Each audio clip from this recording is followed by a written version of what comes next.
denunciamos con claridad la política de submisión que ha decidido representar una casta política para llevar adelante la agenda que marca el capital, que marcan los responsables de habernos conducido a esta situación. Esta agenda desprecia la posibilidad de tocar la fiscalidad porque los ricos, las rentas de capital y empresariales no quieren pagar impuestos. Desprecia la posibilidad de recurrir a la deuda pública que es necesaria para que la actividad económica vaya adelante, para el gasto social que necesitamos, y llevan adelante una agenda en la que solo y exclusivamente caben los ajustes. La política, esa política, nosotros la denunciamos con absoluta claridad porque ha decidido representar ese papel. Hay alternativa.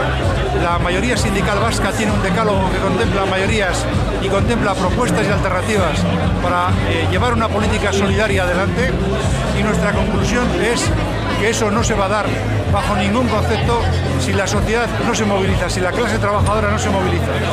Y la agenda que nos viene, la agenda que tienen pensada llevar adelante, requiere que la mayoría sindical llame a la gente a la calle y nos movilicemos.